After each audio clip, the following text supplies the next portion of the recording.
चलें जी, हम लोग स्टार्ट करते हैं, पास पेपर्स का एनालाइज करते हैं। तो पास पेपर्स जो हैं 2016 से 2023 तक हम लोग करेंगे। चलें जी, तो सबसे पहले तो हमारे पास है, आप लोगों को बताता चलूं कि जैसे हमने ऊपर बात की कि जनरल, ये जो जनरल साइंस का पहला चैप्टर है वो हमारे पास कौन सा है जी? Physical sciences. ठीक है जी, फिजिकल साइंसेस जो है ये सबसे पहला क्वेश्चन है। 2016 में अगर आप देखें तो इसमें ये वाले टॉपिक्स आए हुए थे। सुनामी पे आया हुआ था, earthquake, water molecules, gamma rays. तो ये 4 क्वेश्चन इसमें आए थे, यानी 20 नंबर का जो है ना 2016 में इसमें से पेपर आया हुआ। अगर 2017 की बात करें तो 2017 में ये वाले टॉपिक्स आए हुए थे। ठीक है, कि मिराज है, लूनर है, लूनर एंड सोलर एक्लिप्स, और rotation and revolution of earth. अब देखेंगे कि ये जो एक क्वेश्चन है ये इम्पोर्टेंट है, ये आगे भी रिपीट होगा। इसी तरह ये सुनामी वाला जो है ये भी इम्पोर्टेंट है, ये भी आगे रिपीट होगा। अच्छा जी, 2016 में अगेन, 2017 में अगेन इसमें से 20 नंबर का क्वेश्चन है, पेपर आया। फिर अगर आप 2018 में जाएं तो 18 में अगेन ये लूनर एक्लिप्स आया हुआ है। ठीक है, और सुनामी भी अगेन आया हुआ है। तो इसी तरह बाकी भी क्वेश्चन इसमें आए हुए। तो इसमें 25 नंबर का पेपर जो है ना इसमें से आया हुआ। ठीक है जी, फिर आ जाता है जी जो 2019 में इसमें से अगेन 25 नंबर का आया हुआ। और इसमें आप देखें तो ये जो renewable and non renewable energy ये बार बार रिपीट होगा, आगे भी क्वेश्चन आया हुआ है। और बाकी तकरीबन 9 क्वेश्चन है इसमें। ठीक है जी, तो ये भी आप देख सकते हैं, 25 नंबर का इसमें आप। फिर आगे आप देखें कि अगेन ये देखें रिन्यूएबल और नॉन रिन्यूएबल एनर्जी 2020 में अगेन आ गया हुआ है।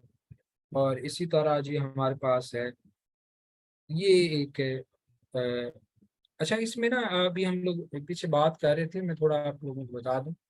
जो नेचुरल डिजास्टर्स है ना, ये जो नेचुरल डिजास्टर्स हैं इसमें से एक आध जरूर वो डाल रहा है। ठीक है, अर्थक्वेक डाल देगा, सुनामी डाल देगा, ये जो एवलेंचर जो है ये भी, मतलब कुछ भी इसमें एक आध जो है ना वो टॉपिक इसमें से आ जाता होता है।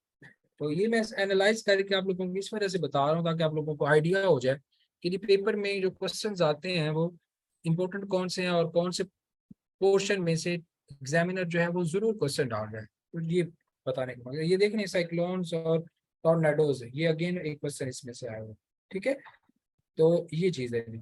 इसी तरह आप नेक्स्ट देखें तो हमारे पास है जी, अच्छा 2020 में 35 नंबर का क्वेश्चन आया हुआ है। हाँ, 35 मार्क्स के इसमें पेपर आया हुआ 2020 में। ठीक है, इसी तरह अब अगर 2021 में आए तो 2021 में इसमें आया हुआ है जी, अगेन 20 नंबर का है।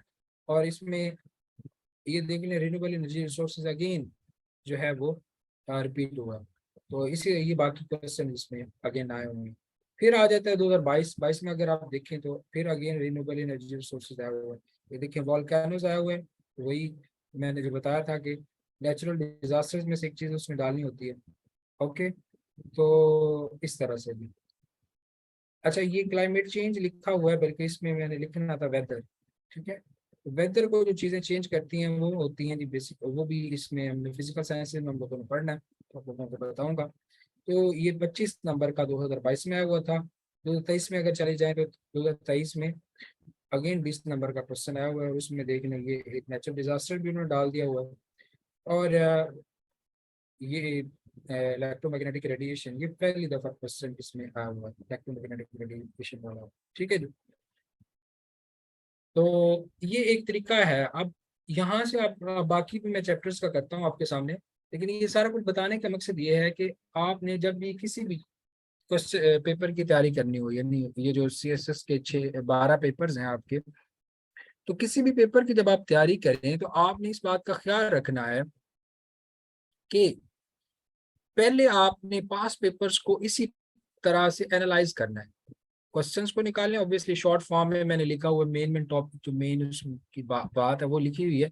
साथ आप लिखें कि इस साल में ये जो क्वेश्चंस आए और कितने मार्क्स का आया क्वेश्चन। ठीक है, तो ये जब आप इस तरह से एक टेबल बना लेंगे तो आप लोगों के सामने एक पिक्चर्स वाजे हो जाएगी कि हमने किस चैप्टर पे ज्यादा फोकस करना है और उस चैप्टर में कौन कौन से टॉपिक्स बार बार रिपीट हो रहे हैं और किस तरह से उनको लेके चलना है। ठीक है, तो ये एक एक स्मार्ट वे है करने का। ठीक है, ऑब्वियसली मैं तो यहाँ पे आप लोगों को सब कुछ ही पढ़ाऊंगा, लेकिन किसी और सब्जेक्ट की जब आप तैयारी करेंगे तो आपने इस तरह से उसको एनालाइज करना है पास पेपर्स को, ताकि आप लोग कहीं अपनी जो मेहनत है वो वेस्ट ना कर रहे हो, अपना टाइम वेस्ट ना कर रहे हो, ऐसे टॉपिक्स ना कर रहे हो जो कि एग्जाम पॉइंट ऑफ व्यू से इम्पोर्टेंट ही ना हो, जो रिपीट ही ना होते हो, या जो जो एग्जामिनर जो है उसके नज़र में इतने अहम ना हो। तो आपने इस तरह से पहले एनालाइज करके फिर तैयारी स्टार्ट करनी है। चलें जी, नेक्स्ट हम देखते हैं बायोलॉजिकल साइंसेज। बायोलॉजिकल साइंसेज में अगर आप देखें 2016 में तो अगेन 20 नंबर का इसमें आया हुआ है। और इसमें जो देखेंगे आप, ये जो वैक्सीन वाला है ये बार बार रिपीट होगा आगे। और इसी तरह ये जो डेंगू के हवाले से एक डिजीज है ना, तो डिजीजेस जो है ये भी बार बार रिपीट होंगी आगे। नेक्स्ट ये आ जाता है, आप देखें हार्ट अटैक एक डिजीज अगेन रिपीट हो रही है।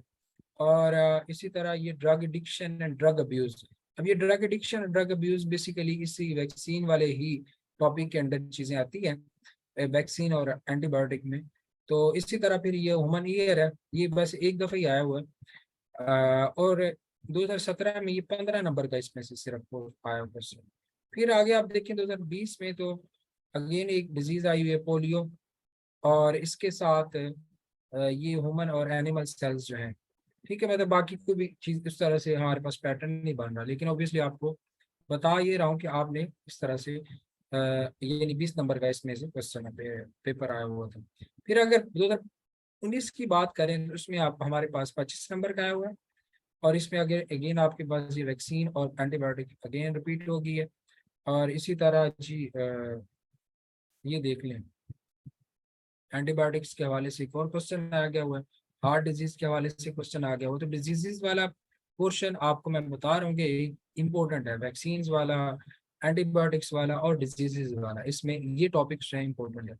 फिर जी आप देखें 2020 में सिर्फ 5 नंबर का आया हुआ है, क्वेश्चन आया ही नहीं है, सिर्फ एक एक क्वेश्चन आया 5 नंबर का हेपेटाइटिस के हवाले से। और ये भी एक डिजीज उन्होंने इसमें क्वेश्चन जो है डिजीज के हवाले से दिया। फिर जी 2021 की बात कर लें, 2021 में आप देख सकते हैं कि बिल्कुल ही उन्होंने नए तरह के टॉपिक्स डाले होंगे, मतलब कोई भी रिपीट उसमें नहीं हो रहा जो मैंने आपको पहले बताया। ठीक है जी। फिर 2022 में चले जाए तो अगेन उन्होंने ये वैक्सीन, पोलियो और इन पे क्वेश्चन डाल दिया, वही जो चीज़ें मैं पहले हाईलाइट की थी। 2023 में चले जाए, 2023 में हमारे पास ये आ जाता है हेपेटाइटिस है, ये देख लें। ठीक है, और इसी तरह हमारे पास है जी, बाकी कोई क्वेश्चन उस तरह से रिपीट नहीं हो रहा है। ऑब्वियसली ये सेल और प्लांट सेल जो है, ये पहले क्वेश्चन आया हुआ है ऊपर भी, ये सेल के हवाले से ना, सेल के अंदर जो चीजें हैं उसमें से। तो ये देखें ह्यूमन और एनिमल सेल जो है, ये उन्होंने जो बात की है। ठीक है, तो ये जी इस तरह से हमारे पास बायोलॉजिकल साइंसेज का पैटर्न है, जो कि ज्यादातर जो है डिजीजेज जो है उन पे बेस कर रहे हैं, ज्यादातर डिजीज के हवाले से क्वेश्चंस आ रहे हैं। और वैक्सीन और एंटीबायोटिक जो है इस पर रिपीटेडली क्वेश्चन आ रहे हैं। और एक और क्वेश्चन रिपीट हुआ है, ह्यूमन सेल्स और प्लांट सेल जो है, एनिमल सेल या प्लांट सेल जो है, इनमें इनका जो फर्क है वो बेसिकली उस पर बात हो रही है। नेक्स्ट इन्वायरमेंटल साइंसेज में आ जाए तो इन्वायरमेंटल साइंसेज जो है ये आप देखें 2020 में हमारे पास, सॉरी 2016 में 20 नंबर का क्वेश्चन आ रहा है। तो इसमें हम आप देख सकते हैं कि जो ग्रीन हाउस इफेक्ट है ये आगे आएगा, Kyoto protocol, clean development mechanism, landfills, ये इस तरह के टॉपिक्स आ रहे हैं। ठीक है जी। फिर 2017 में चले जाए तो अगेन वाटर पोल्यूशन आ रहा है। ठीक है, वाटर लॉगिंग, ये भी वाटर पोल्यूशन की एक एग्जाम है। एसिड रेन, एसिड रेन जो है ये वाटर पोल्यूशन और एयर पोल्यूशन दोनों को से मिलके बनती है। ओजोन डिप्लीशन अगेन फिर आएगा। 2018 में चले जाएं, अगेन वाटर पोल्यूशन आ गया, एसिड रेन दोबारा क्वेश्चन आ गया वो। 2019 में आ जाए तो अगेन आपके पास ये जी ओजोन डिप्लीशन जो मैंने बात की आ गई, और ये ग्लोबल वार्मिंग के हवाले से है। ठीक है जी, ये जो CO2 की बात हो रही है। और इसमें 15 नंबर का है। फिर ये 10 नंबर का आ रहा है 2020 में, और इसमें ये जो सेगमेंट्स ऑफ एटमोसफियर है ये डिस्कस हो रहे हैं। 2021 में अगेन ये स्ट्राटा ऑफ एटमोसफियर, ये की बात है, strata of atmosphere and segments of atmosphere, ये तो इस तरह से जी। फिर आ जाता है 2022 में अगेन ये वाटर पोल्यूशन आपके सामने क्वेश्चन नजर आ रहा है, ग्लोबल वार्मिंग, ठीक है, क्लाइमेट चेंज वगैरह। फिर जी 2023 में आपके पास ये स्मोक क्लाइमेट वही आपके पास जो है एयर पोल्यूशन जो है उसके हवाले से है। ये ऑक्सीजन डिमांडिंग वेस्ट जो है ये वाटर पोल्यूशन के हवाले से है। तो बता ये रहा हूँ कि इस तरह से आप अगेन ये एक और क्वेश्चन रिपीट हो रहा है, लेयर्स ऑफ एटमोसफियर, ठीक है जी, ये जी। तो बता ये रहा हूँ कि इस तरह से आपके पास एक पैटर्न बन गया हुआ है कि कौन से क्वेश्चन रिपीट हो रहे हैं। लेयर्स ऑफ एटमोसफियर ये रिपीट हो रहा है, वाटर पोल्यूशन रिपीट हो रहा है, ओजोन लेयर रिपीट हो रहा है, ठीक है, इस तरह के क्वेश्चन जो है वो रिपीट हो रहे हैं। तो आपको ये सब कुछ जब आपने देखा है तो आपको आइडिया हो गया कि कौन सा टॉपिक जो है जिसको मुझे बिल्कुल भी मिस नहीं करना, कौन सा टॉपिक है जिसको मैं मिस कर सकता हूँ, और कौन सा टॉपिक है जिसको मुझे नहीं करना। ऑब्वियसली सब कुछ आप नहीं कर सकते, तो कुछ चीजें छोड़नी होती हैं। स्मार्ट वे यही होता है कि आप वो करें जो कि इम्पोर्टेंट है। नेक्स्ट ही हमारे पास फूड साइंसेज में आ जाए तो फूड साइंसेज वाला चैप्टर जो है ये लीस्ट इंपॉर्टेंट चैप्टर है। इसमें से मोस्टली 5 नंबर का एक क्वेश्चन आ जाता होता है। तो इसमें देखें ज्यादातर जो आपको नजर आएगा विटामिन ज्यादा आए हुए हैं। देखें 2016 में 5 नंबर का आया हुआ है, 2017 में भी अगेन 18, 19, और ये 20 में 10 नंबर का आया, और 21 में ये जो है ना 15 नंबर का क्वेश्चन है बाकी। और 2022 में देखें आई को नहीं है, जीरो, मतलब उन्होंने क्वेश्चन डालना मुनासिब ही नहीं समझा, इतना इसको जो है ना वो इसको इम्पोर्टेंट यानी अनइम्पोर्टेंट समझते हैं। ठीक है, तो ये जी हमारे पास इस तरह से एक पैटर्न बन जाता है जो कि रिपीट कौन सा क्वेश्चन हो रहा है आपके पास, विटामिन ये देखें रिपीट हुआ है, और एंटीऑक्सीडेंट जो है ना ये यहाँ से यहाँ पर, या प्रिजर्वेशन वाला, बाकी इसमें कुछ चीजें रिपीट नहीं होती। ठीक है जी, लास्ट पे अब हमारे पास आ जाता है कंप्यूटर साइंस। कंप्यूटर साइंस जो है ये बेसिकली अगर आप देखें तो इसमें 2016 में अब देखिए आर्टिफिशियल इंटेलिजेंस आया। आर्टिफिशियल इंटेलिजेंस बार बार आ रहा है, ये देखिए अगेन 2018 में आया हुआ है, ये 2021 में अगेन फिर आ गया हुआ है, ठीक है, और 22 में भी आया पड़ा है। तो ये आर्टिफिशियल इंटेलिजेंस देखें बार बार रिपीट हो रहा है। फिर आप देखेंगे फाइबर ऑप्टिक्स सबसे इंपॉर्टेंट है, हर साल में आया होगा। ये देखिए फाइबर ऑप्टिक्स नजर आ रहा है, फाइबर ऑप्टिक्स, ठीक है, fibre optics, fibre optics, again यहाँ पर फिर आ गया फाइबर ऑप्टिक्स, वो भी रिपीट हो रहा है। तो इस तरह से आपके पास ये सब, और ये भी एक इंपॉर्टेंट पोर्शन है, इसमें से भी मोस्टली 25 नंबर का 20 नंबर का क्वेश्चन जरूर आ जाता है, यानी पेपर आ जाता है। तो अब आपके सामने ये 5 चैप्टर्स जो हैं उनको मैंने खोल के रख दिया हुआ है। आप अब बेस्ट जो है ना वो देख सकते हैं कि किस तरह से। अब ये दो दो टॉपिक्स ऐसे थे जो कि किसी भी चैप्टर के साथ रिलेटेड नहीं थे, एग्जामिनर ने ऐसे ही डाल दिए थे, तो ये मैंने उनको इस वजह से ज़्यादा लिखा हुआ। 5 5 नंबर के ना इस तरह के आ जाता था, बाज का कोई टॉपिक जो है वो सिलेबस आउट ऑफ सिलेबस जैसे आप कहते हैं चीज़ आ गई, तो ये है। अच्छा जी, अब ये सारा कुछ बताने का मकसद जो था वो आप लोगों को बताना था कि जो आपके पास टोटल चैप्टर्स हैं जी, फिजिकल साइंसेज है, बायोलॉजिकल साइंसेज है, इन्वायरमेंटल साइंसेज है, और उसके बाद फूड साइंसेज है, और लास्ट पे है जी आईटी वाला पोर्शन, कंप्यूटर साइंस से जिलते हैं। अब ये 5 चैप्टर्स हैं, तो इसमें से सबसे इंपॉर्टेंट जो है वो मैंने बताया फिजिकल साइंसेज है, ठीक है, और लीस्ट इंपॉर्टेंट कौन सा है, ये है फूड साइंसेज। अब आपने क्या करना है कि ऑब्वियसली जब आप सेल्फ स्टडी कर रहे हैं या पेपर के करीब चले गया तो ये फूड साइंसेज वाला चैप्टर आप मिस कर सकते हैं, ठीक है। आईटी वाला जो है ये 2nd नंबर पे है, टॉप पे ये है।